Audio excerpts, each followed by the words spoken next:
big news. Model 3 now comes with a front bumper cam.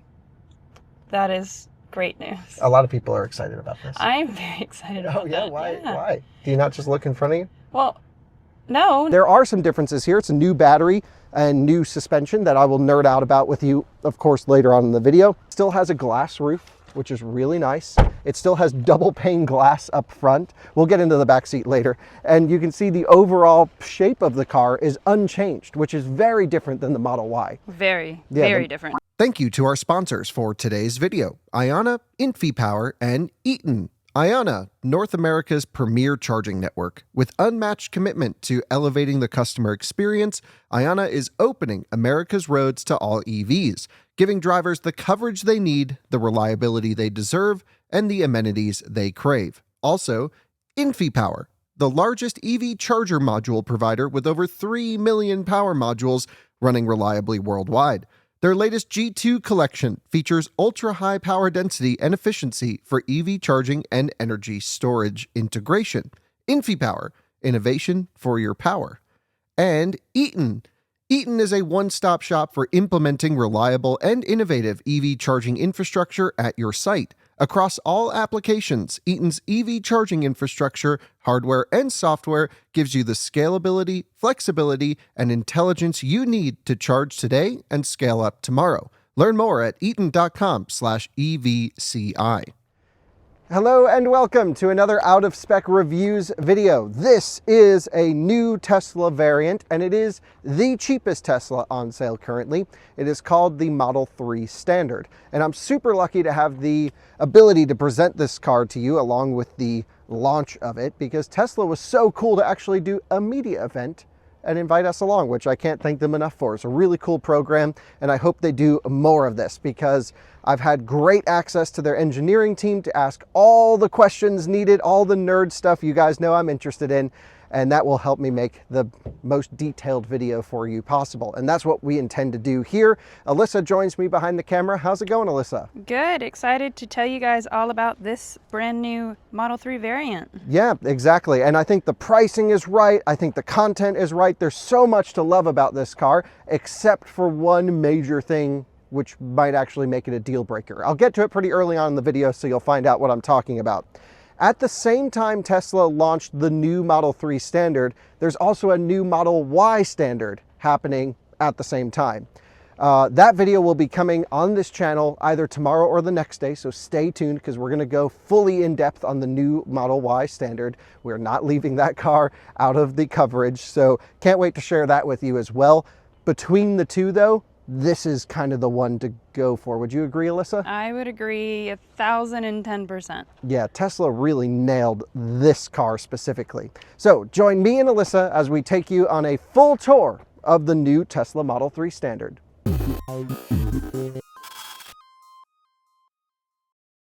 Guys, I'm thrilled to announce that Out of Spec has partnered with Climate Exchange for their 10th annual, yes, 10th annual EV raffle. We love doing these raffles with you guys because Climate Exchange doesn't lock you into a single vehicle. Although the Q6 e-tron is awesome, they actually allow you to choose any vehicle on the market. Yes, that's right. They have their luxury raffle running this year, which means you could win any EV you want up to $120,000. It's an amazing opportunity to choose and spec your own vehicle, such as this Audi Q6 e-tron.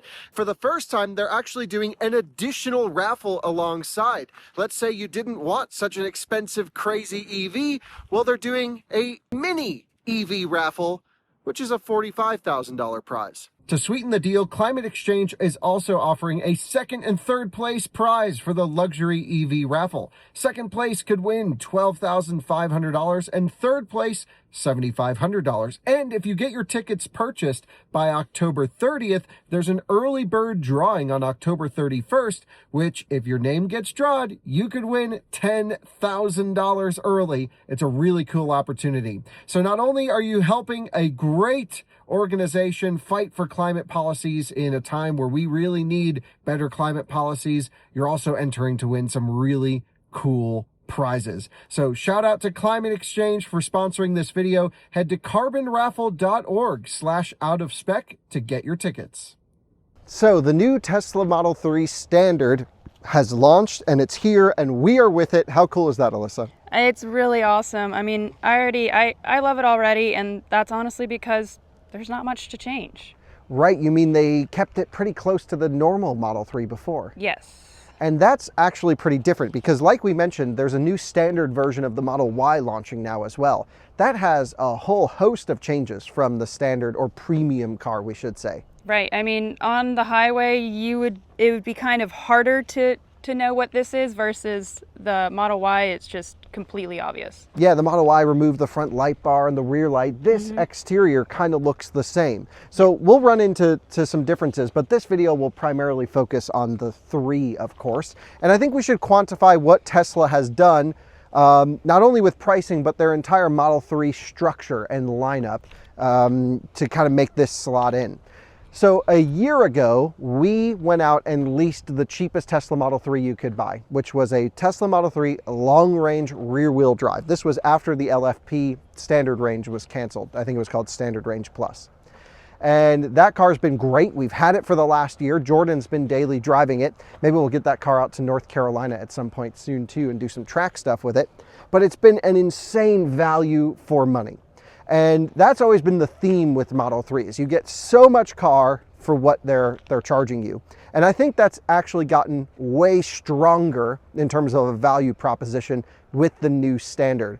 Because getting out of our long-range rear-wheel drive 3 and into this car, Alyssa, I'm feeling like we're missing almost nothing. I really feel right at home. There's really nothing that is offensive, I guess I would say. Yeah. There is one huge thing. There's a huge problem. One huge problem, but like just overall, coming out of the factory, this is the car. I really honestly wouldn't know the difference if you didn't tell me. Yeah, I agree. So the big differences of the standard is they had to bring it down market. They took over, if you look at the cost of this car, which is $36,690. What is it? $36,990. Sorry, not $690, $990. Here's a little spec sheet for you if you want to see that. Boom, $36,990. That does not include the order fee or the destination fee, Alyssa, which are mandatory things to pay for. So the real number we need to be talking about here is $38,630. Okay. So you're still well under 40 grand for a base Model 3. Right. And you get a lot of car. You get over 300 miles of range, 321 miles on these 18-inch Aeros here. And they took away some things. Yes, you can see it has a textile interior, which I actually think is a positive. This is the same textile material used on the Tesla Semi. We'll dig into it a little bit more.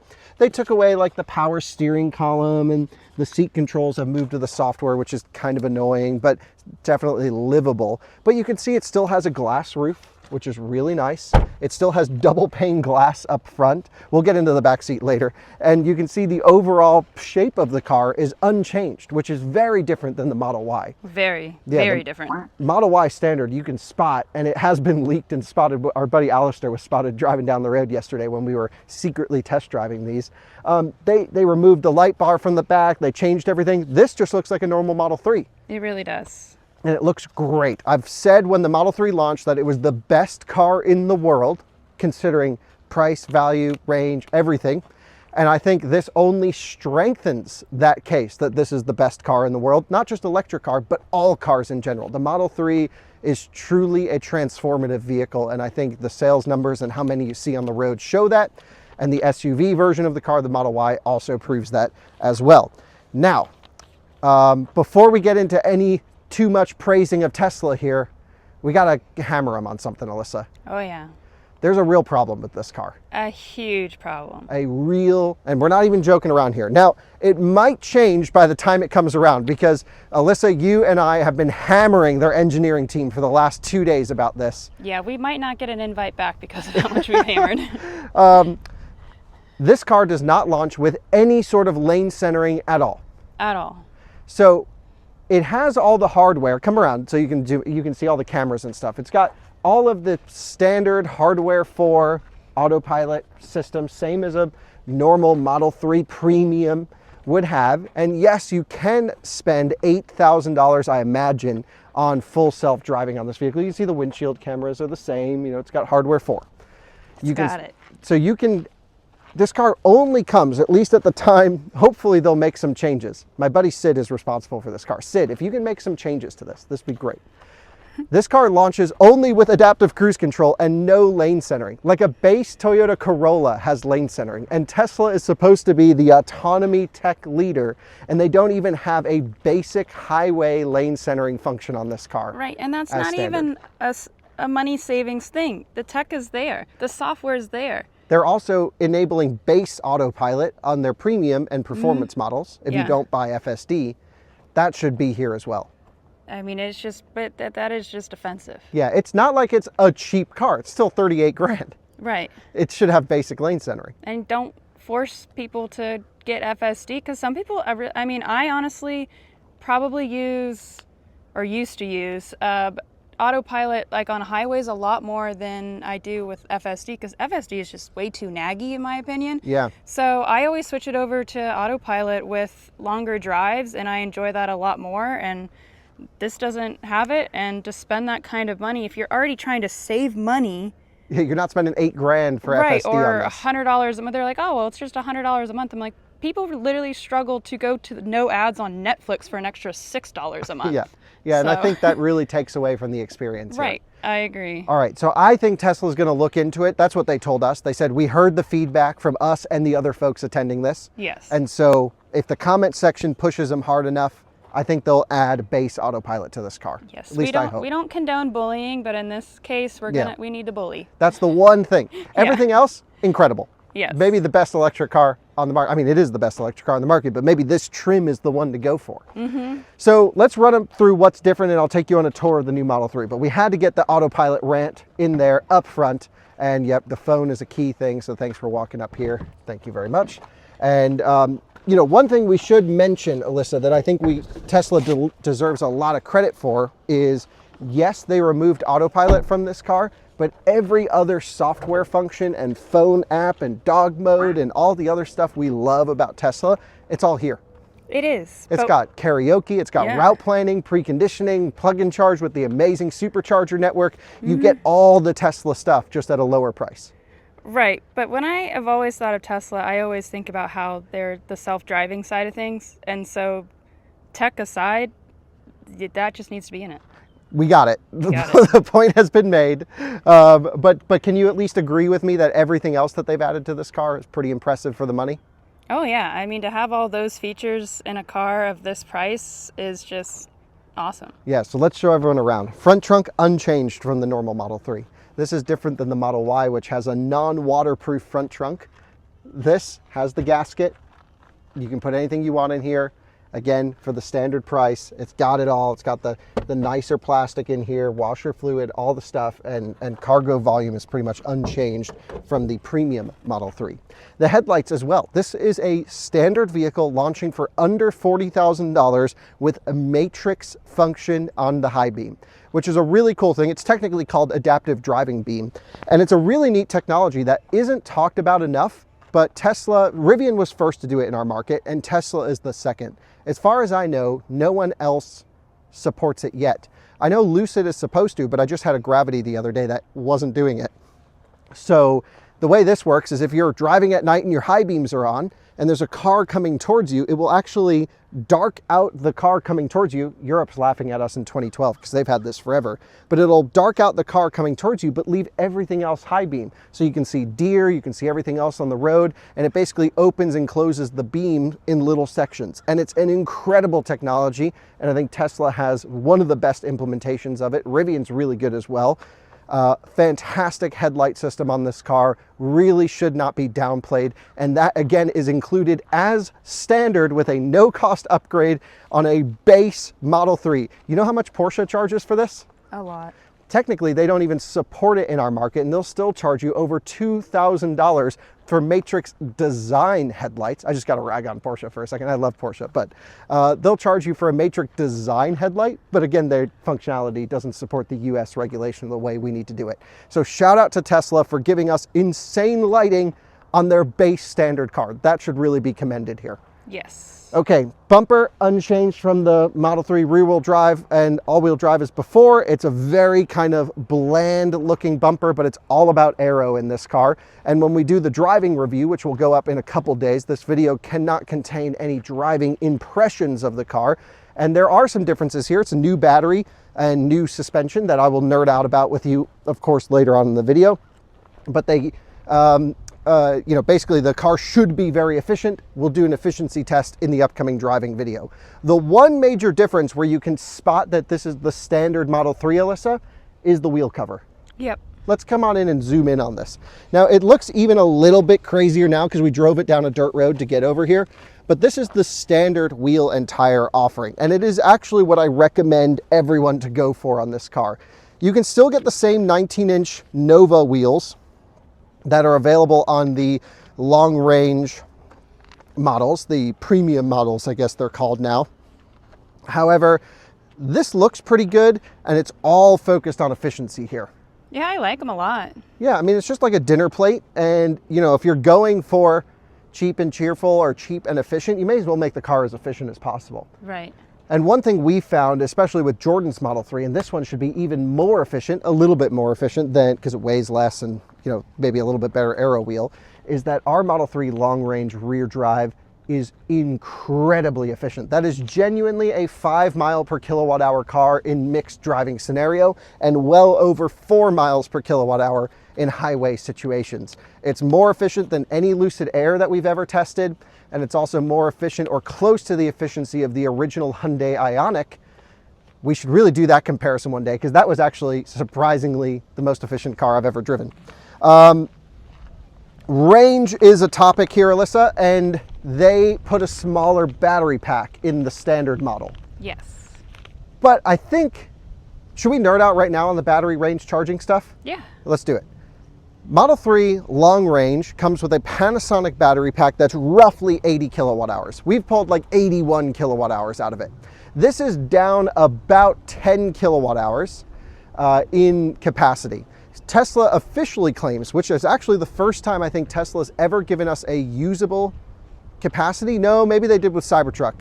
But Tesla officially claims 69.5 kilowatt hours usable on this vehicle. Now, of course, that will change based off weather conditions. We always find that, plus or minus. You'll probably, in ideal conditions, maybe get 70 kilowatt hours out of this car. But it's not an LFP battery pack. It's still the same exact cell that is in the Model 3 premium models. What they did was they took cells out of it. Now, that was really scary for me to hear because I was like, oh no, this is going to be a lower voltage version, like the old Model 3 mid-ranges, a lower voltage version of the car, which is going to kind of suck from a charging perspective. Tesla thought about this and they removed only peak count cells.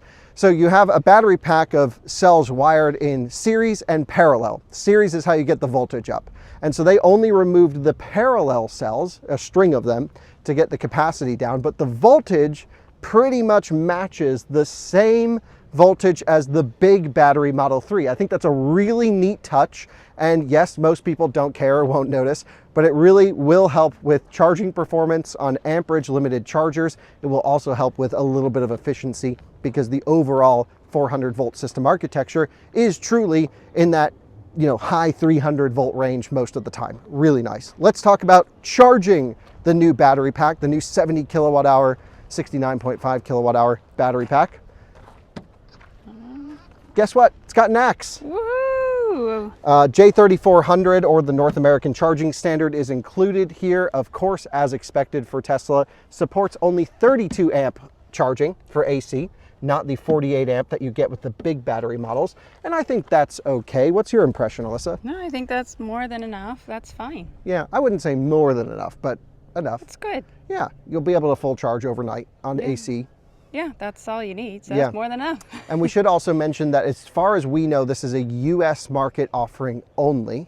Mm-hmm. We don't know if Europe will ever get a standard version of either car and what onboard charger they will have. No, we don't know. We don't know. But as far as we know right now, these cars are not even supposed to go to Canada. This could all change. Tesla changes stuff at the last minute. It's just for the US market. Just the US. So you get roughly a 7 kilowatt onboard charger, 32 amp, And then the DC charging performance is no longer 250 kilowatts, but 225. And if you're interested on how this car charges, I have a whole video on our out of spec testing channel, charging it from 0 to 100% as I do with every car, and we log the curve and evaluate its charging performance. So if you want to go on a road trip, you'll be able to determine if this is a good or bad road tripper. Keep in mind with Model 3, and really with any Tesla, none of them charge particularly well. They hit their peak and then come off early, and they're really lagging behind in terms of charging performance and the rest of the industry and what's going on. However, they can make up for some of it with the car's efficiency. And so the miles added per minute calculation is actually still really good on this car, especially if you drive it out of spec style and show up dead to chargers. This thing will be a really good road tripper if you optimize it for the way Teslas need. It's not ideal, it's not pushing the boundaries, it's not moving the needle. However, it is the Tesla way, and I would not expect any technical innovations on their standard car when they're trying to bring the price down. So I'm not mad about the charging at all. It's totally fine for the occasional road tripper, even as your main road tripper.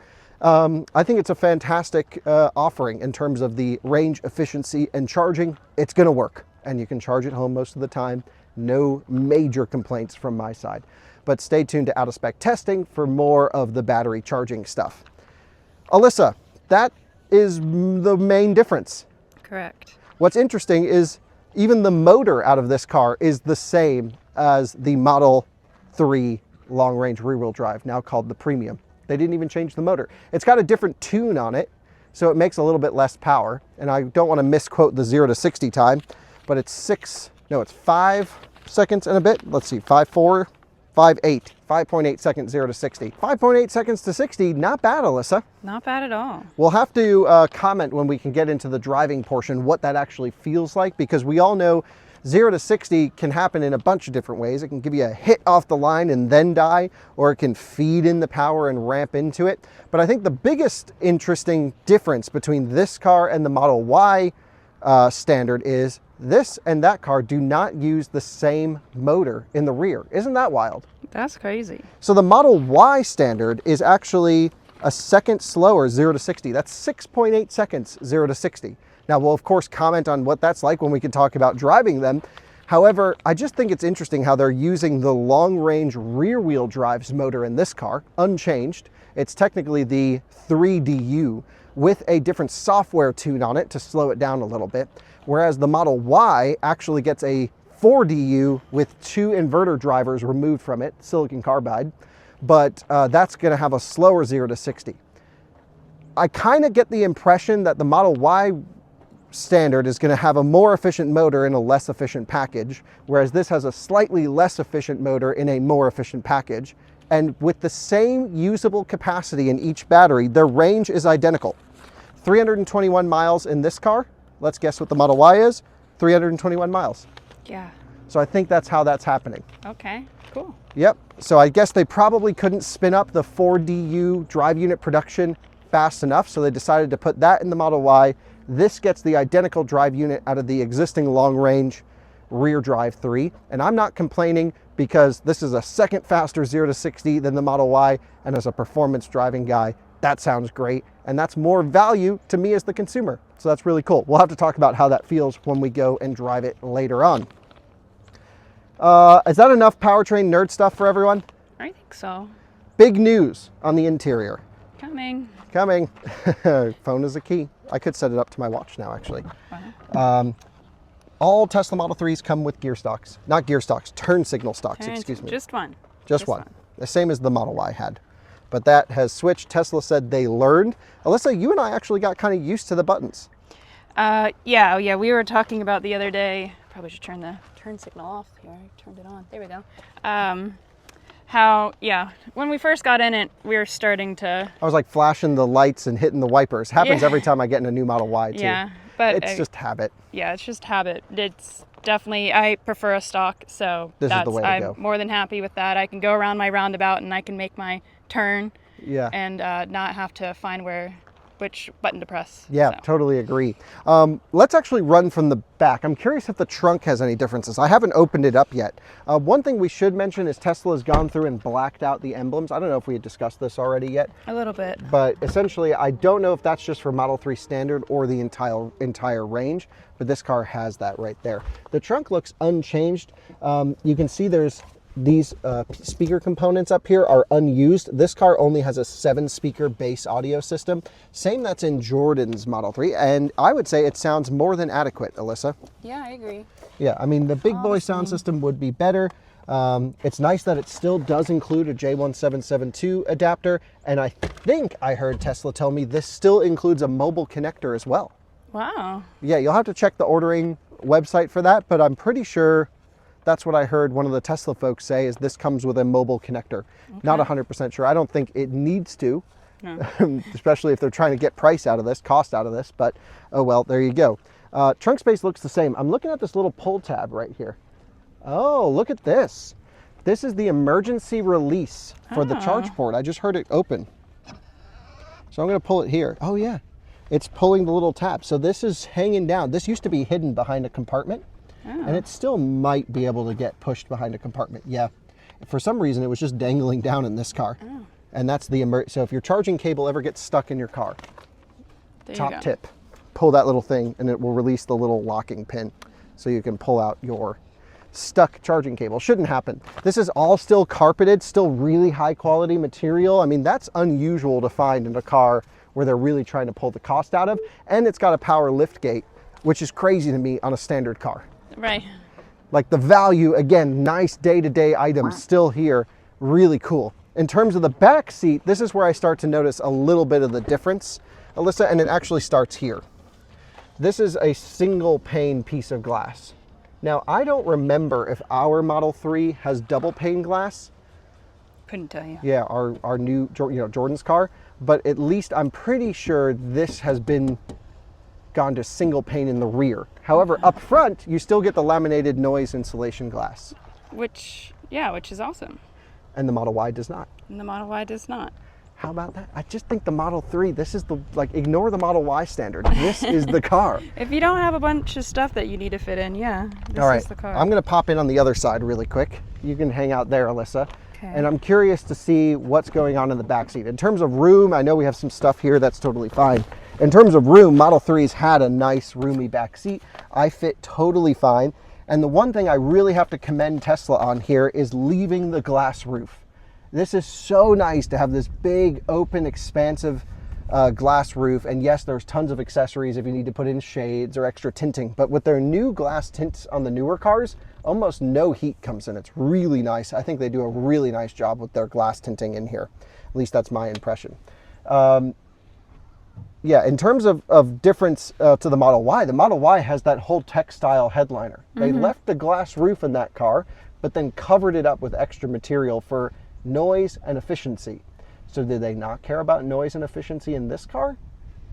Or is it just that much noisier? Or is the Model Y, was it really unlivable because they took the double pane glass out of it? I don't know what the answer is. Regardless, if you get the base Model 3, you still retain the glass roof, which again is amazing.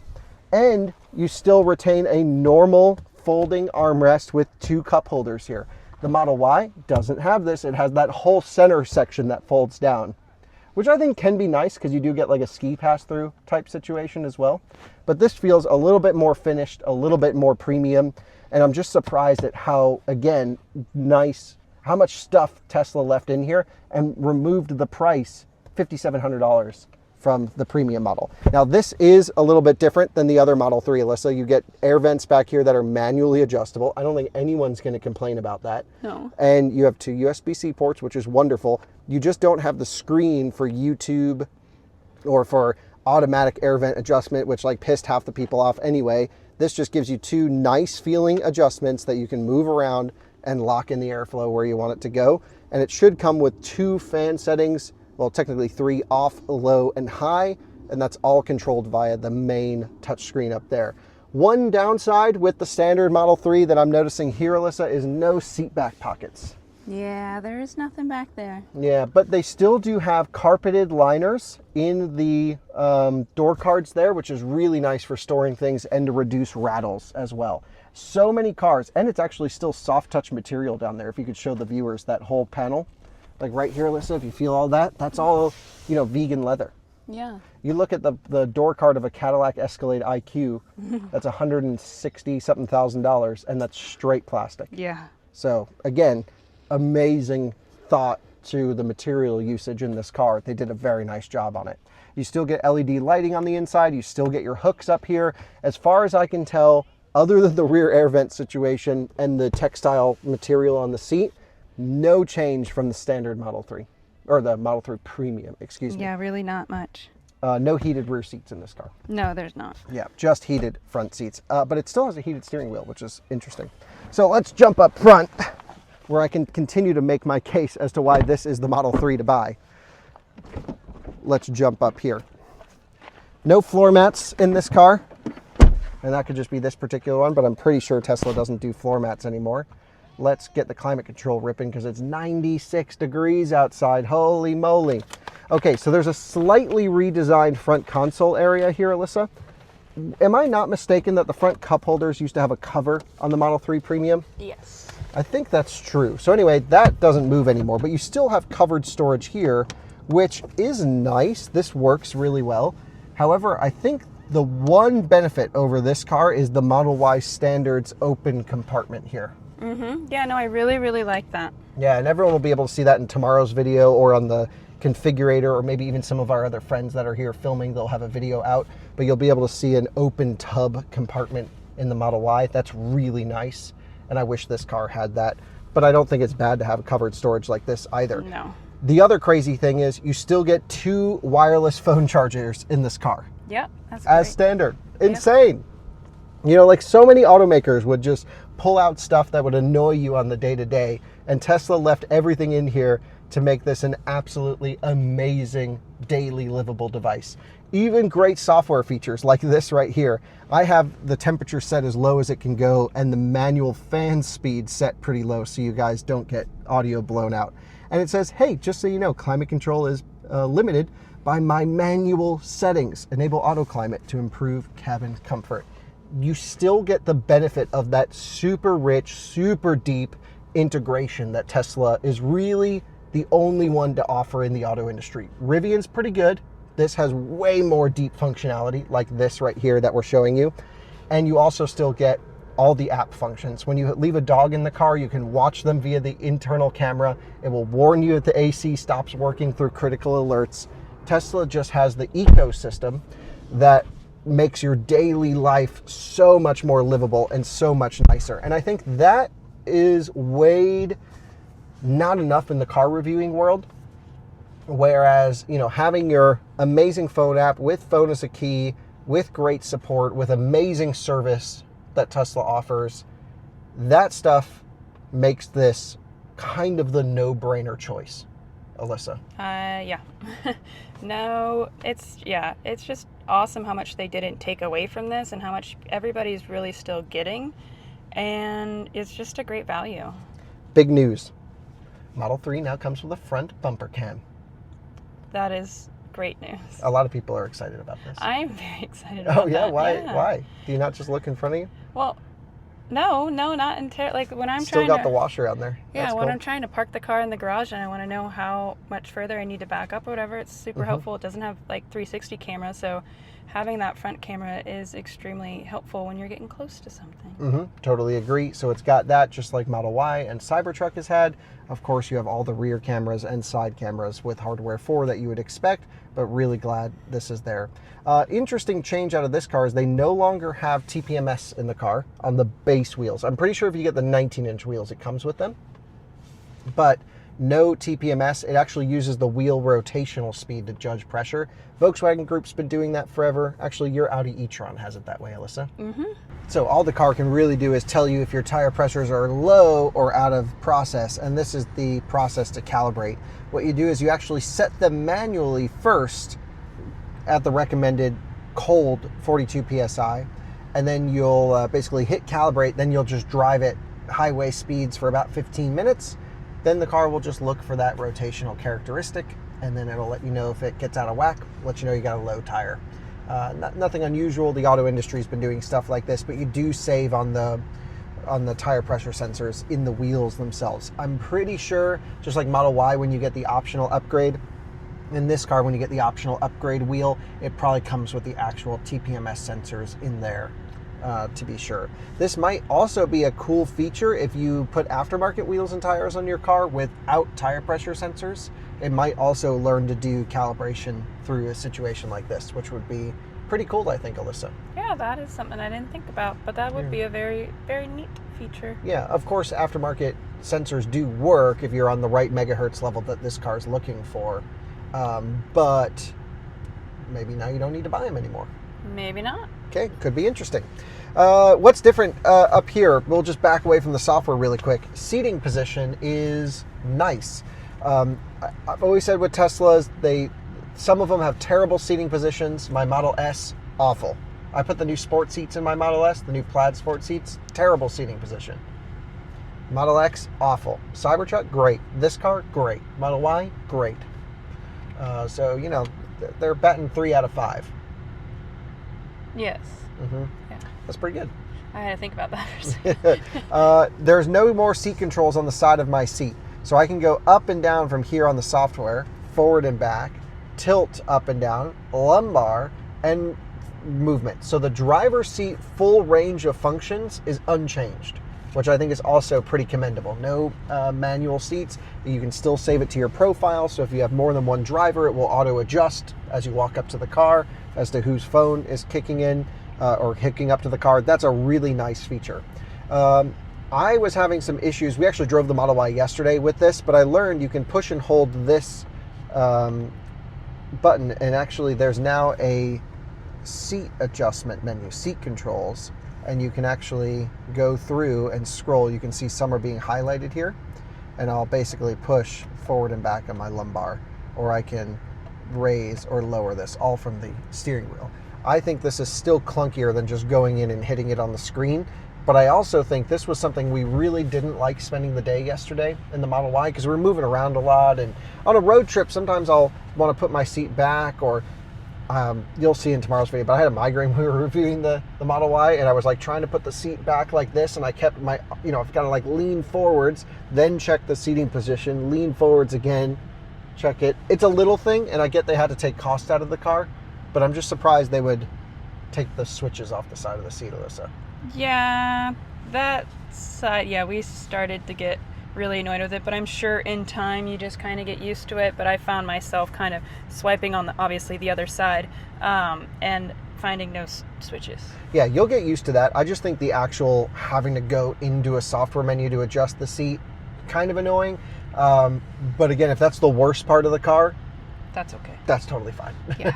I love these seats, by the way. This textile material used in Cybertruck rear drive and semi is amazing. The seat itself feels near perfection. I would say it fits me perfectly, and it's so nice. The passenger seat is different than the driver's seat in terms of adjustment. Yes. You have no height adjustment on the passenger seat here. You can only go forward and back and tilt forward and back. No lumbar, no height adjustment. No. I think that's fine. Yeah, it doesn't offend me at all. So You still get heated seats? I do. And they're auto heated seats. That's annoying. That you gotta you hit it once and it goes to auto. I don't know a single person that uses auto, and so they should just remove that and let me choose what I want my seat heating at. Yeah, let me warm my buns for as long as I want to, not on your timer. Yeah, auto gets lukewarm and then shuts off. Yeah. I hate that. I like to be roasted. Yeah. No ventilated seats, but it does have a heated steering wheel with 2 settings of bacon strips, high, low, and off. Very nice. That's awesome. Yeah, and the other thing is they didn't take any computing power out of this car. Look, you still get that insane, silky, smooth screen and software that just works perfectly. So few cars can operate. Actually, I would say this. No other car sold in our market can operate with this fluidity at any price point with this many features as the base Model 3 standard can. Agreed. Other than other Tesla vehicles. Well, yes. Yeah, they just have this nailed. In China, normal. Every car can do this. Right, yeah. Yeah, but probably here, even snappier almost. Yeah, some of them, absolutely. Yeah. But here, nope, not so possible. You also get the same built-in fantastic route planning that comes with other Teslas. That means it requires zero effort, zero work to go on a road trip, zero planning. You just put in where you want to go. It routes you there in 2 seconds, and you're good to go. And look at some of these charge times: 8 minutes, 12 minutes, 18 minutes, 17 minutes. 18 minutes, the longest stop all the way to Fort Collins. That's out of spec style right there. I love it. That is really nice. 10% arrivals. I would actually try to push it a little bit harder, get there a little lower, and you're good to rock and roll. Really nice.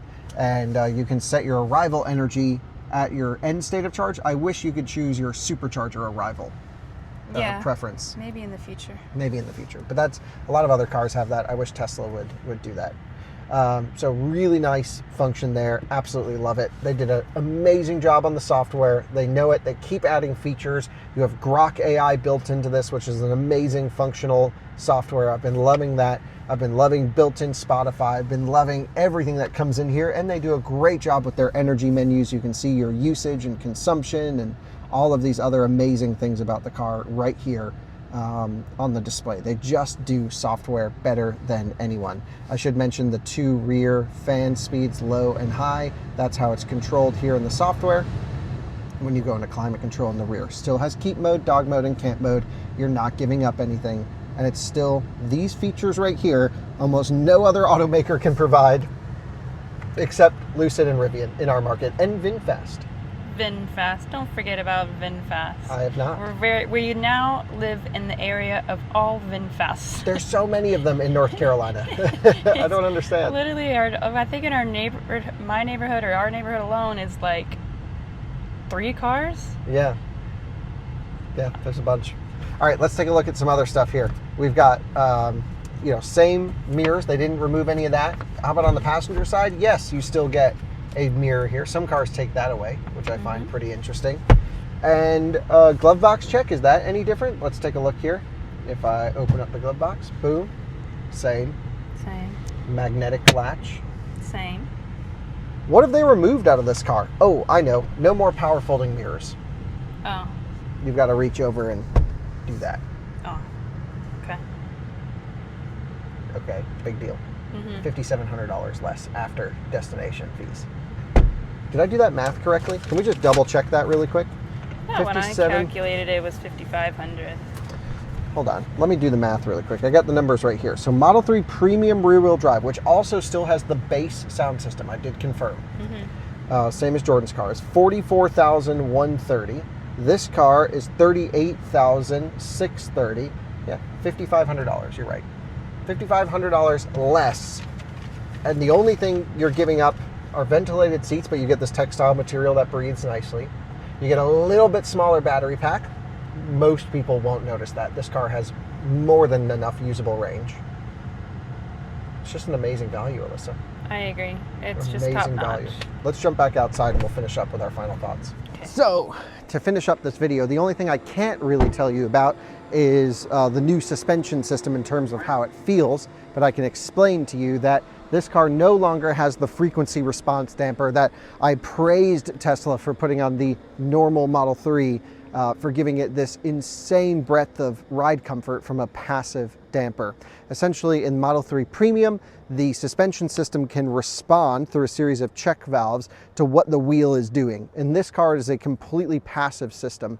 But from what Tesla tells me is it should be tuned more on the comfort side. We'll definitely test that out and play around with it as we go and drive the car. But I think that could be the one thing that we really need to make sure is good. And you'll have to wait a couple days to find out how the car rides and drives. No bioweapon defense mode, but I don't think Model 3 had that anyway. Model Y lost it with standard. So basically, to sum up this video, Alyssa, you give up like 10% battery capacity, plus or minus, a little bit more I actually think. It's 69.5 kilowatt hours usable, and we would get 81 out of the long range. So that seems more than 8%. That's like 12%, isn't it? Yeah, that's what they said. Yeah, but I never trust Tesla on some of their numbers. They've been a little bit confused on what they've been saying to us anyway. This trip, all good. Shout out to them for inviting us. And I think we should leave it at that, which is So cool to see Tesla supporting automotive media and content creators that treat them fairly. I think we've always taken a very objective approach towards Tesla. Of course, you can tell me why I'm wrong about that, but we praise them where they deserve to be and we hammer them where they deserve to be. And I think this car requires almost nothing but praise. This is truly an amazing value for the money. I can't wait to see what the lease prices on these come in at, because it's going to be a fantastic first car for someone, or even a second car if you need, like if you have a Model S or something as your main daily driver, put this in the garage for the little city runs. I'm surprised they kept as big of a battery in there as they did. I really thought they could have gone with a smaller battery, maybe even LFP. I know the supply chain's not there, but would have been really cool to see like a real stripped out cheap one of these. But considering how much money they took off the price and that you're not really losing anything, a fantastic value. One last thing, that's only available in 3 colors, white, blue, and black. Here seen in the black, which is an optional extra. I think everyone's just gonna go for them in white, Alyssa. I agree. I mean, it's the most common color across all cars. Yeah, totally agree. And I really think a lot of people are gonna skip out on the $100 a month subscription to FSD and the $8,000. So that's one thing to keep in mind, is this is just a car locked to adaptive cruise control with no lane centering. It does have the lane departure stuff, where it'll push you back in if you hit a line. But I really think Tesla needs to add basic lane centering. Hopefully they do that ahead of the launch, because we've hammered them enough. Shout out to Tesla for inviting us here to experience this car. Honestly, an impressive value to have a new variant of Model 3. We'll see you tomorrow when we look at the new Model Y Standard.